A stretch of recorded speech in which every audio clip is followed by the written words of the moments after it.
1, 2, 3, 4. Let me just about like that. Good. There we Gracious, go. dude. You can see I have a nose hair. Nose hair person. On this week's episode, the bear market has finally ended. Just kidding. It's very red. Polymath and security tokens. What's new with PundiX? Sharding versus Sidechains. Do we know about Sharding versus Sidechains? No, it'll be alright. More on the EOS mainnet and shout outs from Blockchain Northwest. Coming up next on Crypto Unqualified. How's it going? Are we good? Hi, Benjamin. How do, Nathan? I do good. I do good. It's Friday here in this undisclosed location. Which we shall never disclose. Nope. It's a secret. Let's talk about the market. Let me hit the screen recorder. Screen recorder! It is red. It is red. Red. Bloody red.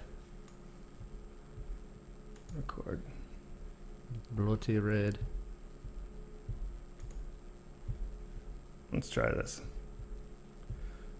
I'm going to let you take the lead, You want me to take the lead? Mr. Undisclosed last name. We should just start with saying good afternoon. Good afternoon to everyone, all 4 people out there. Oh yeah. Thank you for the 3 viewers that we have. We really appreciate the 3 people, the 3 organic views who watched our pilot episode. We are very appreciative. I was looking at the number of views on YouTube, and it said like 35. I probably account for half of those. Just watching the video over again, figure out what we needed to trim. Yeah. I mean, most of it needed to get trimmed completely. Oh, I didn't even think about that because I watched it probably like 8 times too. Yeah. So really, nobody watched it except for us and like people in our tight group. We're our biggest fans. That actually is really deflating. I thought that maybe somebody else besides us watched it. Absolutely not. Oh well. No. What are you gonna do? Dude, that's just how it's gonna go. That might be how it continues to go. I mean, Whatever. Well, I'm excited today about PundiX. But I'm actually really excited about PundiX.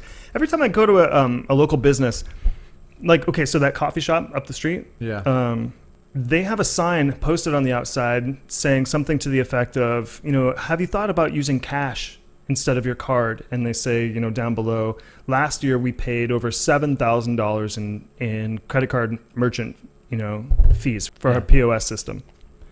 And I asked, the chick that's working there, she's not the owner, obviously, but I was like, have they ever thought about accepting crypto instead of cash or cards?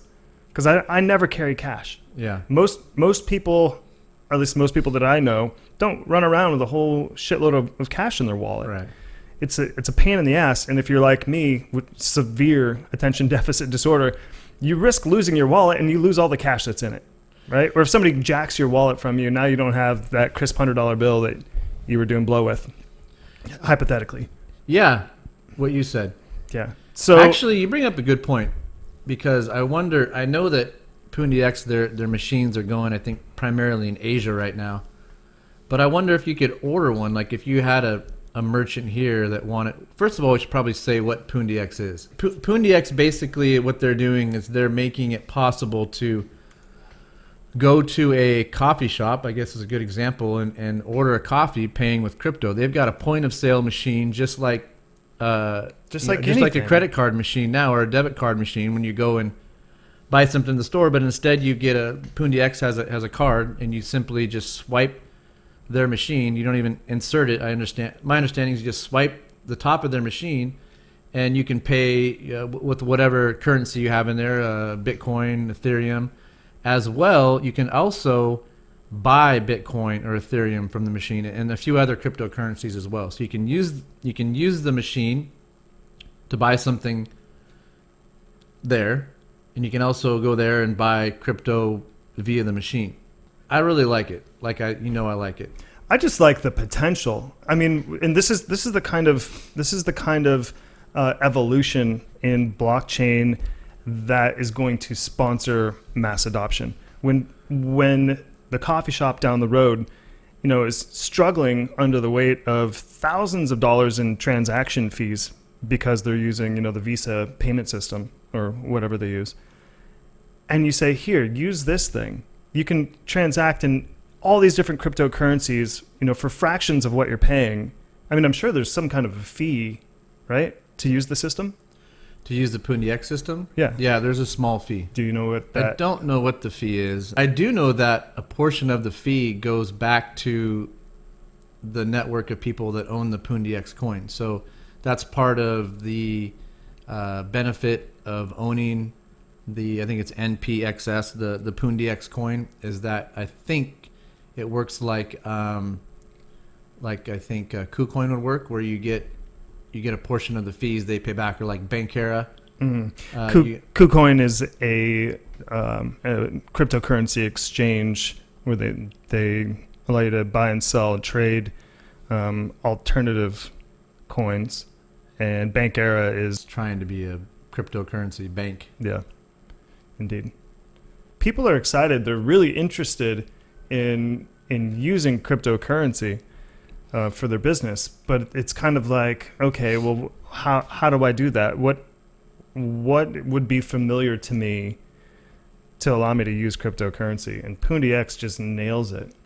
Well, it's also interesting here. It says PundiX builds on the success of Pundi, one of Indonesia's favorite QR code cashless payment apps. Has already signed up more than 100,000 registered users and over 600 merchant partners in Jakarta in less than a year of operation. And I believe that they just signed a deal with Utrust.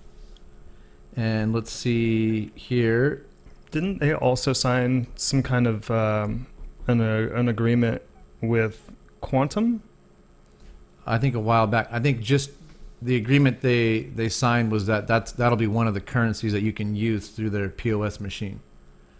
So as Quantum, Ethereum, Bitcoin, and they probably have the ability to continue to add more tokens or more currencies as they establish relationships, right? Probably, yeah. It says today's deal with Utrust takes the number of units of PundiX technology that have been ordered for use by retail clients to over 25,000, over 1/4 of the company's 3-year sales target of 100,000 devices. If I walked into a place to buy lunch, for a lunch meeting, and saw this thing sitting on the counter, and all I had ever known, was or heard about was Bitcoin or Ethereum, just how people do, and I could buy a cryptocurrency right then and there, that lowers the bar for entry so dramatically. Yeah, I really think it's going to be a game because changer. Now basically you've got besides going to exchange, you've got local Bitcoins and you've got some Bitcoin ATM machines, which are a royal. Right. But you don't have anything that's quite like this. And I know other companies. I know 10x tried to do something like this, with being able to deal directly with merchants, but they ran into a problem with Visa. Apparently, they were saying they were going to deal with Visa, and I don't know, something happened. But this is nice. This is nice because PundiX is just relying on their own network, their own blockchain. And I think my question is as it gets up and running and is successful, I'm pretty sure that it's running on the Ethereum blockchain. I think it is. And so, do you see a problem with if they're got these machines and they're transacting at merchants with it bogging down on the Ethereum network? I see a major problem with anything wanting to scale ever on the Ethereum network. I'm very excited still about all of the projects being built around Ethereum. Yeah. I'm also a little depressed by it because I know Ethereum can't handle them. It's a completely different scenario when you have something like EOS or Lisk, who have designed their whole system to scale from the beginning, proof of stake, right? Yeah. But when you take a project as massive as it is now, like Ethereum, which was built for proof of work, and you try to shoehorn that into a completely different consensus mechanism, that is no small feat. And if they could have done it by now, they would have done it by now. They can't. they cannot switch that network over to proof of stake yet. Well, they're supposedly going to be adding sharding to it. And you know how much I know about sharding. You know a tremendous amount I do, but about sharding. As much as I do know about it, I would recommend that you go to Ivan on Tech and have him describe it, just because... Just to see if he knows... He needs more viewers anyways, so... You know, and just to make sure that he knows what he's talking about. Exactly. I know what sharding is. Yeah. I just want to hear him tell me so I know that he knows. Exactly. Yeah, but sharding is going to supposedly solve scalability.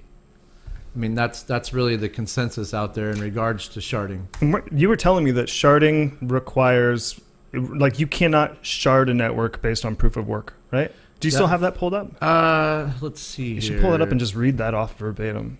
He was saying something to the effect of how sharding, think of it, I mean, if you know anything about computers or how to set up, you know, an array of hard drives, there's a method by which you can write to multiple hard drives. It's called a RAID, where, you know, if you've got 4 hard drives in your computer and you want to make it a redundant system, you can have the information that you're saving on your to your hard drive write to multiple hard drives, or, you know, write a segment to this hard drive, write a segment to that one, write a segment to that one. And that's kind of what it sounded like to me, what you were explaining. I mean, I can read these 3 paragraphs, and after these 3 paragraphs, it gets almost, it gets a little bit complicated, in my opinion. Gets in the weeds? In my opinion. But yeah, run it off. But what it says is, sharding is a concept that is widely used in databases to make them more efficient. And it's not a new concept either.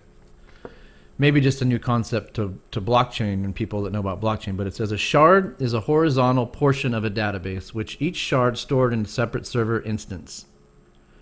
With each shard stored in a separate server instance. This spreads the load and makes the database more efficient. In case of the blockchain, each node will have only a part of the data on the blockchain and not the entire information when sharding is implemented. Nodes that maintain a shard maintain information only on that shard in a shared manner. So within a shard, the decentralization is still maintained. However, each node doesn't load the information on the entire blockchain, thus helping in scalability.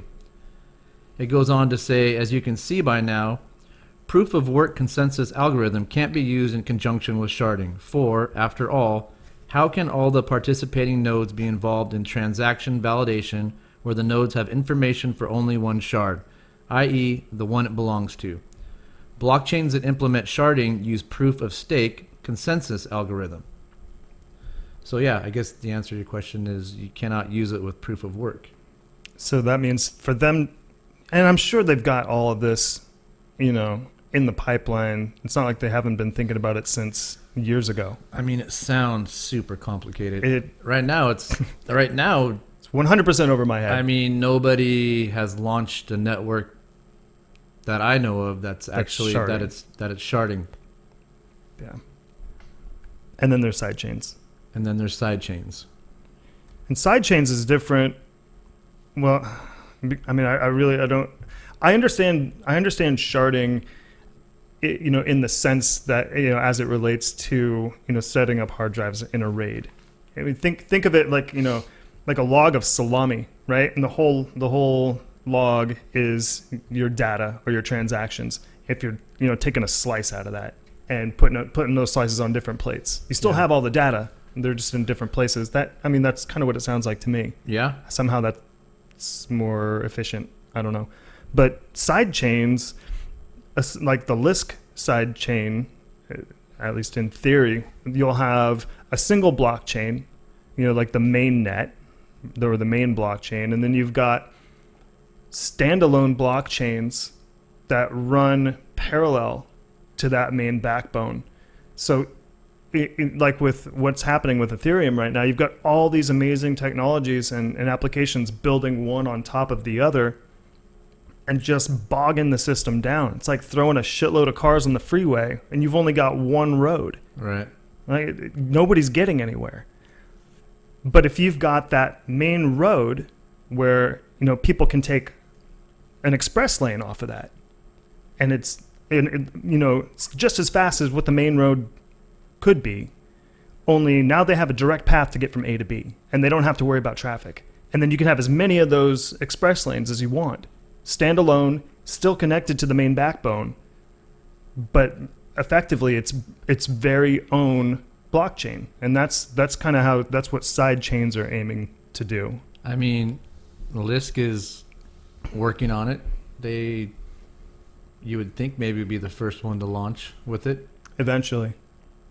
Their price, I mean, everything, if you want to come full circle back to the market, is red. Yeah. Very, very red. It might have changed, though. It's been a few minutes. Lisk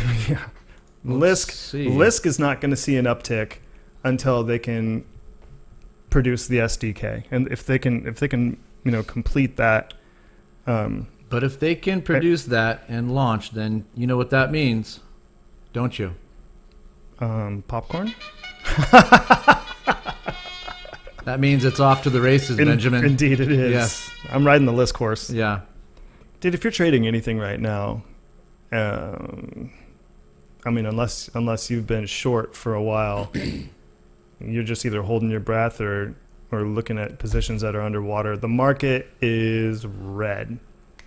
Just red down the board. So I'm looking at the coincheckup.com main page. If you've never used coincheckup.com, I friggin' love this thing. You can create an account, log in, save all of your coins and tokens and technologies as a favorite, so that they, only those show up.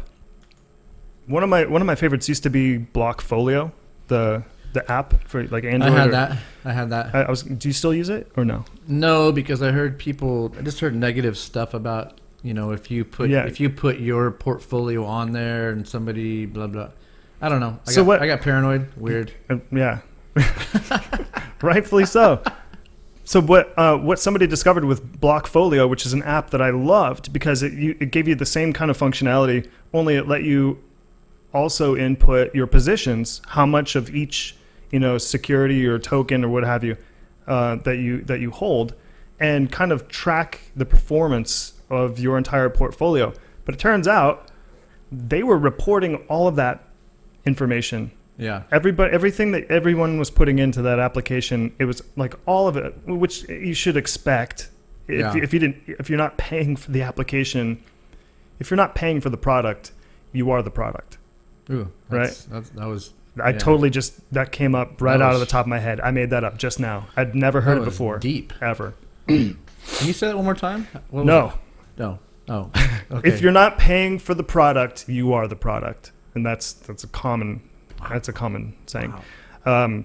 But it's true in that case as well. Blockfolio was taking all that information people were inputting to the application, and they were pulling it all right back to headquarters. Huh. Don't know what they were doing it for. I was, maybe it wasn't malicious, but maybe also they were trading on that information and using it to their advantage, or selling it. Who knows? They were probably selling it. Why wouldn't they? Yeah. So anyway, I don't use that, but I think it's the next best thing. It doesn't let you input, how much you've got to track your portfolio in that fashion. At least I don't believe. But I don't think I would plug those bits of data in anyway. But the market is red, and we can pretty much thank Bitcoin for that. Thank you, Bitcoin. Yeah.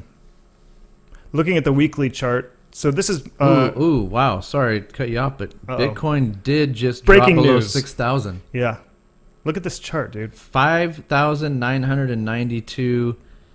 That's not good. Are you seeing this? This is chart? This is my weekly Bitcoin chart. Yeah. What we're looking at is a weekly price chart for Bitcoin. Yikes. And my charts tend to look different than most people's because I use a bit of software called SCMR Trends. That's Spider Crusher Market Research. It's just Did you say Spider Crusher? Spider Crusher. Yeah, he developed it for use with the S&P. Huh. And then kind of, like people tend to do, slowly got into crypto and made a suite for TradingView. So what I'm looking at are weekly candles that are painting red. And, as opposed to what normal people's charts would look like, a red candle would indicate more sell activity in that time frame than buying activity. On my charts, it just signals the overall trend. So while more buying activity could have occurred, if the software doesn't recognize it as a trend change, or if it recognizes it as yet a trend continuation, it's still going to paint that candle appropriately. Where do you see? How low can you see it going? Pretty low, dude.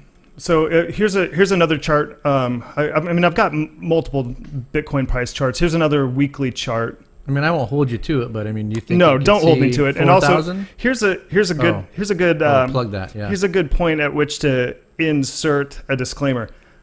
I am not a financial advisor. Nor am I. And we don't know what the fuck we're talking about. Not at all.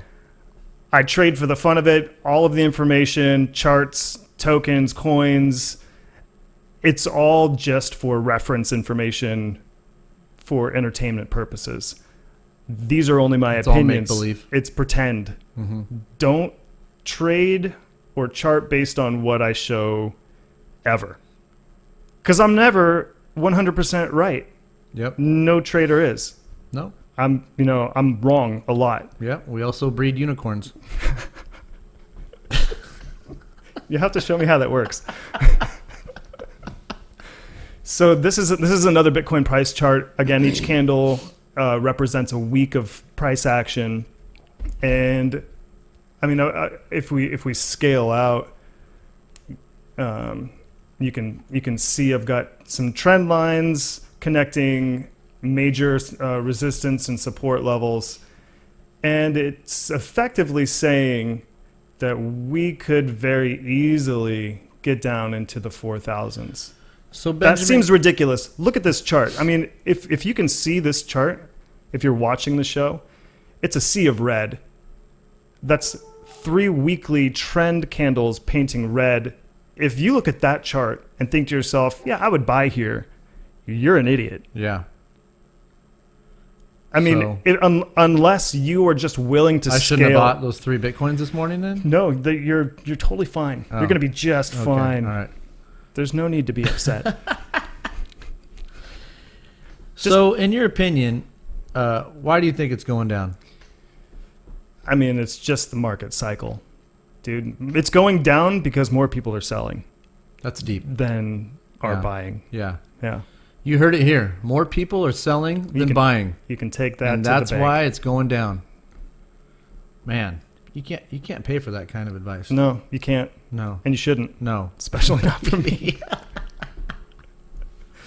So, hey, yeah. what do you think about the Tether audit? Oh, fuck, dude. Don't get me started on Tether. The supposed Tether audit. I mean, I heard the other day that Tether's been around for 3 years without a real audit yet. Yeah. That's crazy. What do you think about the Tether? Man, I don't want to think that it's BS, but it kind of sounds like they're printing money. Weird. Which would really suck if that were the truth. But also looking here is that I think it's True USD, who I think is affiliated with Bittrex, which is basically a competitor to Tether, backed by the US dollar. So Tether does have a competitor now with True USD. Have they had an audit, or do they intend to have an audit? I mean, you could say you're going to audit and just never do it. I have a better feeling about True USD being affiliated with Bittrex. I think it's affiliated with Bittrex. Let me find out. Why don't you talk about something for a minute? Tether is a crock of shit. That's good. Just go with that. What blows my mind more than anything when I'm scrolling through crypto Twitter is how many people are just so adamant in defense of Bitfinex and Tether. Obviously, they're invested, which, fine. Be invested in a scam. I don't give a shit. But you can't look at the facts and see nothing but red flags and questionable situations and questionable associations with no audit ever. An auditing company that bailed out on them. They hire an attorney's office to produce what is effectively a paid for, oh yeah, no, it's all there, totally trust us. There was one point in time at which we could verify it. An attorney. They hired an attorney whose only motivation is to give them what they want. An attorney that I heard, is affiliated with the bank that supposedly is backing. Look all this stuff up. Yeah. Do your own research. This is, we're just shooting the shit about things that we've found out online, and draw your own conclusions. Yeah. I think it's a bunch of shit. At some point, I feel like the whole Tether thing is going to collapse, just like Mt. Gox did. And with the market kind of poised on the precipice of, slitting its wrist and falling off into oblivion, some sort of spontaneous fundamental news would be a supreme catalyst to that action. It was great timing. If you had a government agency that came out and said, we're seizing all of Bitfinex's assets, et cetera, because it's proven that they've been printing, fake dollars fraudulently or whatever, something to that effect, something crazy dramatic, price would just fall off a cliff. And then you would see the $3,000 and $2,000 callers just loving it because it would go there. Yikes. When price was at $1,000 the first time, on the first run up for Bitcoin, people said, no, we're never going to see $400 again. We're never going to see $300 again. And they were wrong. They were dead wrong. Yeah. I had a guy tell me on this last run up, when it was somewhere around, 18,000, after it had, peaked somewhere in the 19,000, was starting to come back down. And I'd posted something to the effect of, people just generally tend to underestimate how bad things can get. He said, we're never going to have another bear market like we had before with Bitcoin. Really? It's never going to happen. He's like, you're an idiot if you think a bear market's going to happen. I was like, okay, well, maybe you're right. I have some friends that bought not peak, but on the way up, and they're pretty discouraged. Yeah. And I just tell them that, they're fucked. Yeah.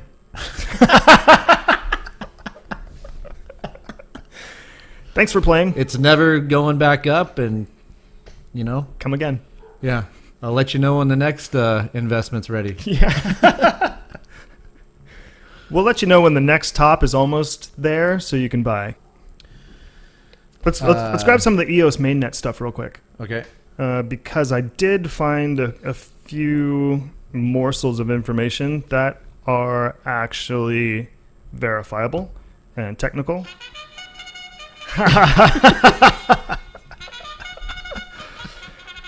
And in this, wait, no, how do you, I don't know how you call a horse race. I don't know.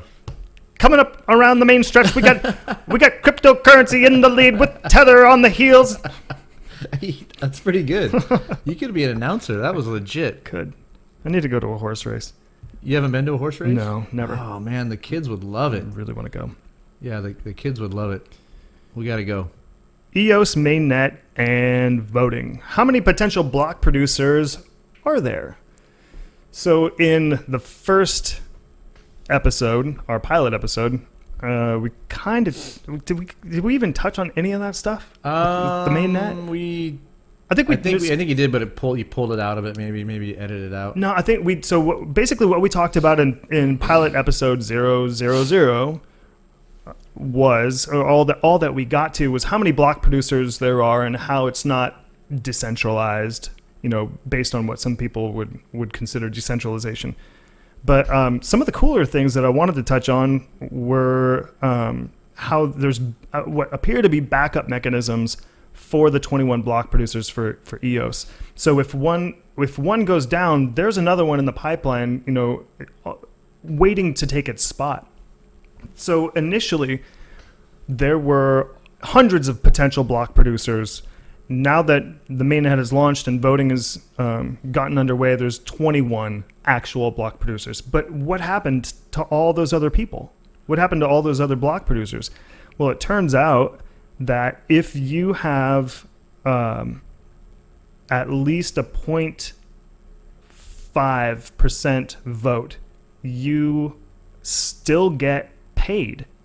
Not as much. So block producers in the top 21 earn 636.53 EOS tokens per day.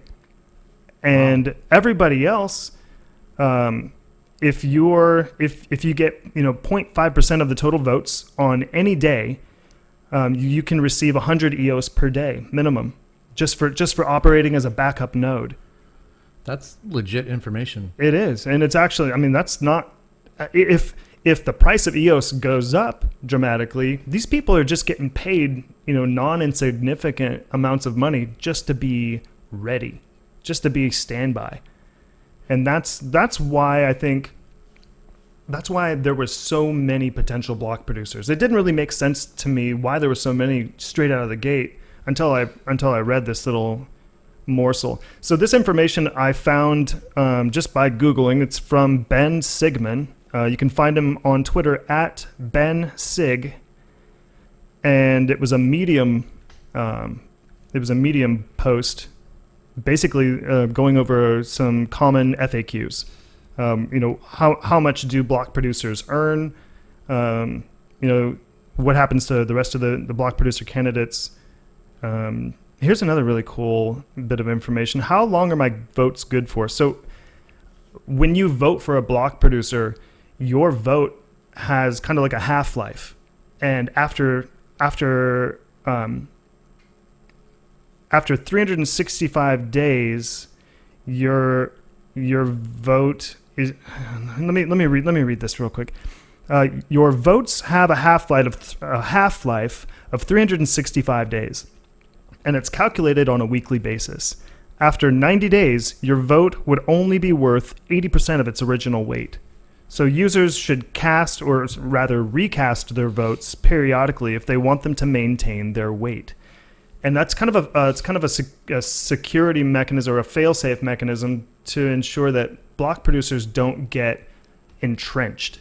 Like the whole point of voting on block producers is to make sure that they act fairly for the network and for the users. And if you've got a bad actor, there's got to be a mechanism to remove them. And voting is supposed to be that mechanism. So if all of these people have voted for, block producer X, and at some point in the future, block producer X says, fuck you guys, we're going to do whatever we want, and there's nothing you can do about it. Well, there is, because all of the votes for block producer X start to lose weight. And as more people vote for other block producers, that's how they can kind of get, unseated. And what do you think about that system? I think, it's maybe not a perfect system, but I don't have a better one on deck. So, as far as a consensus or a governance system, I think it's a good place to start. Do you think the block producers have too much control? Do you think it's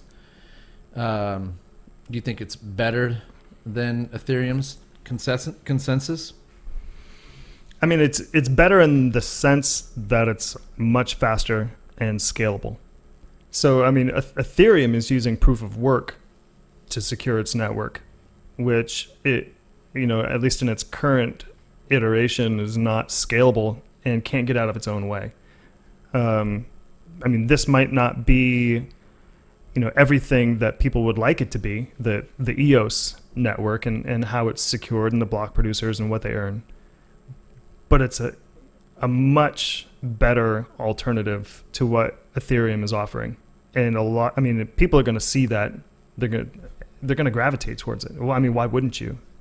If you've got an application that you want to run and be scalable and get adopted, you don't want to plant it on the slowest possible blockchain, underneath every subsequent layer of transaction and application. At least I wouldn't. Standby.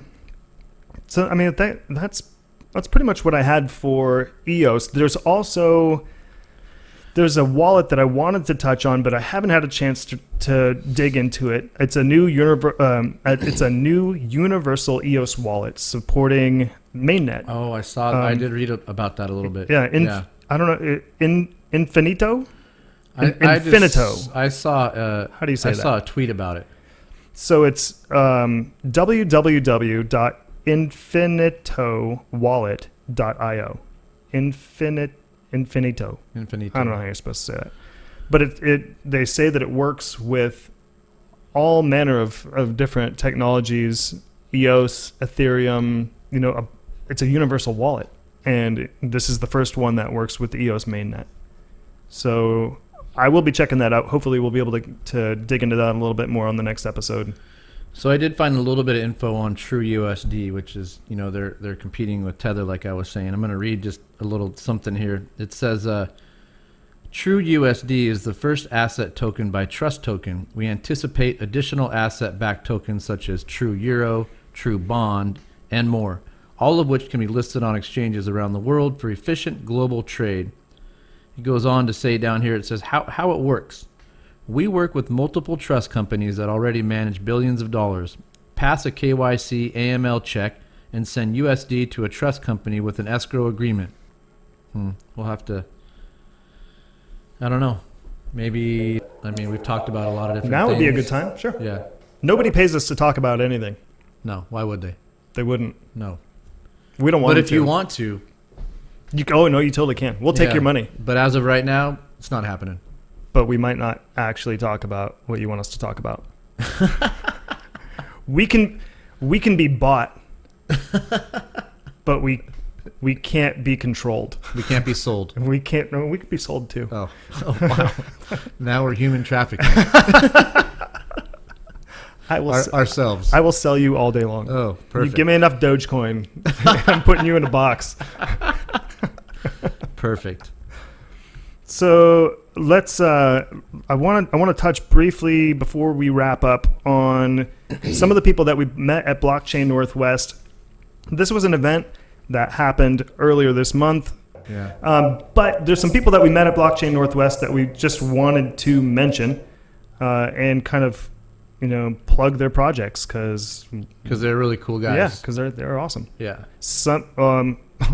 I'll start with the one that I understand the least.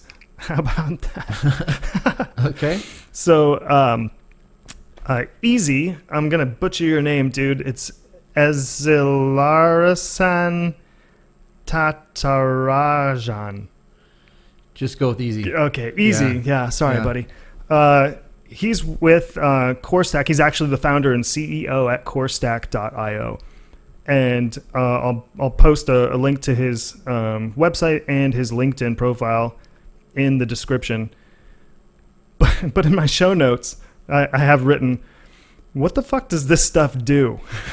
We have no idea. So to be perfectly honest, the problems that Easy is solving on a technical level, I can't pretend to understand. Maybe it's best we just don't mention it. No, I want to plug him. Yeah. But what was the name of it? His business. CoreStack. So wasn't it cloud? Something to do with cloud storage? Something.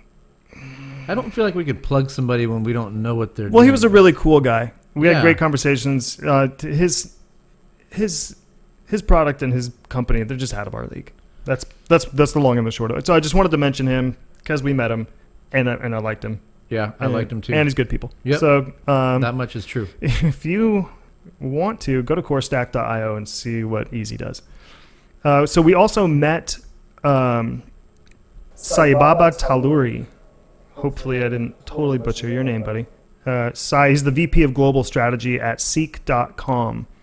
He's also the co-founder of Disruptors. That's Disruptors with no O at the end. No. No O. Anyway, Google that. Disruptors.co. I'll have links to his LinkedIn and the websites in the show notes or in the description below. But so basically Seek is it's like VR, right? So if you want to go to an event that you can't actually physically make it, but you want to get more of an immersive experience from being at the event, you go to a Red Hot Chili Peppers concert good luck actually getting tickets. I'd probably go to Celine Dion, Well, but sorry. You shouldn't say that. Yeah, I know. Ever. I'm sorry, Celine Dion. You're awesome, but I would never go to your concert. But so you can purchase the experience and watch it in VR with a VR headset. That's awesome. It is pretty awesome. I guess it would have. I don't know how. I just don't know. I guess I'd have to try it out and see what it was like. But I mean, it's better than not going to the concert. I suppose so. Seek simulates the experience of attending a live concert, being in a classroom, attending a sporting event, and other money can't buy exclusive experiences with friends from anywhere at any time. And then Disruptors was... And Disruptors, he said, so his Disruptors.co outfit, they're a monthly web series to showcase innovative companies with companies globally within the tech space. Yeah, that sounded really cool. It did. Enabling them to accelerate into the market quicker. We want to, this is all from the Disruptors website. We want to provide an opportunity to proven startups and founders to showcase their groundbreaking ideas in the form of a monthly web series to raise an investment and find customers. So they don't actually, and this is kind of how he explained it. They don't pay. They're not like Shark Tank, Disruptors. They don't pay people for good ideas or to get them going, but they give them the tools to do it themselves. Or that's I don't know. Maybe someday we can have him on the show and he could explain it so we don't totally butcher exactly it is what they do. Just like I did twice.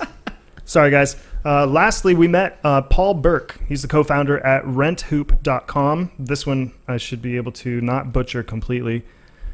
He's also, I believe, co-founder of rentx.io. That's rntx.io.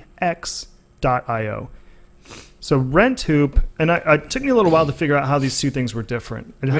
Do we have a link? Because I know he had a... Yeah, we'll have links to the websites and his LinkedIn profile in the description below. So RentHoop, here's the overview that I got from the website. So rather than scrolling through anonymous people, kind of like Tinder, this is basically what... I don't know what Tinder is. What's Tinder? Okay, yeah, 'cause we're both married. We don't Tinder. Tinder, however, is like a dating app. So you see somebody, you swipe left or right or whatever if you like them. So RentHoop is kind of like that, only to find renters. And you can see if they're somehow in the RentHoop network, mm-hmm. You can see budget, work history, specific deal breakers, and other things that you'd want to know about somebody you're going to be living with before you even talk to them. I think that's brilliant. I think it's a really, really good idea. Yeah. And to make it that easy, compatibility and see maybe even what their interests are, their hobbies, stuff like that. It's a great idea. But, I don't how he went from that, which is not blockchain or crypto specific, he parlayed that into rentx.io. So RentX is different than RentHoop because it solves a number of different problems, more for renters than for roommates, right? Dependence on credit scores that fail. How do I say this? What issues does it solve? Dependence on credit scores that fail to provide transparency and information truly reflective of the quality and... Boy, this is just a mouthful. Yeah. The quality and solvency of renters. So basically RentX is putting a better score on you as a renter and putting it on the blockchain so that landlords are better equipped to effectively rent their properties. At least that's how I'm reading it. Now, wasn't RentX going to be an app built on our chain? Wasn't that because he was building that on a local blockchain? I thought that I don't know. Yeah, maybe. So they do have RentX does have a token. The token sale is the means to transact in and incentivize the ecosystem. The Rentex ecosystem links the core protocol to a tokenized layer of utility. Whatever that means. Yeah. Let me see. Facility control. Okay, so Rentex also stores a history of renter behavior, tracks current and historical rental information, fuels a renter score. It's got a metric of renter trustworthiness. Anyway, it's a great idea. I think it's a perfect example of how blockchain technology can take something that, like rental history, or pairing a good renter with a landlord that needs a property to get rented, and make that process more effective with better outcomes. Great. They're both great ideas. That's all I got to say about that. Well, that's good. Okay. What else? Is that it? I think next episode I want to talk about Polymath and their security token network. A lot of people think security tokens are going to be the more popular future versus the utility token. They say that what Ethereum did for tokens, Polymath will do for securities. Let the stampede begin. It's too bad we don't have some sort of a stampede kind of audio, like a stampede audio. Some kind of something to signify a stampede, like horses running almost. Kind of like that. Oh, what? Wow. That's so random how that just happened. That's amazing. Where did that even come from? Do we just think of things we want to hear and then all of a sudden just happens? I feel like I'm about to get trampled.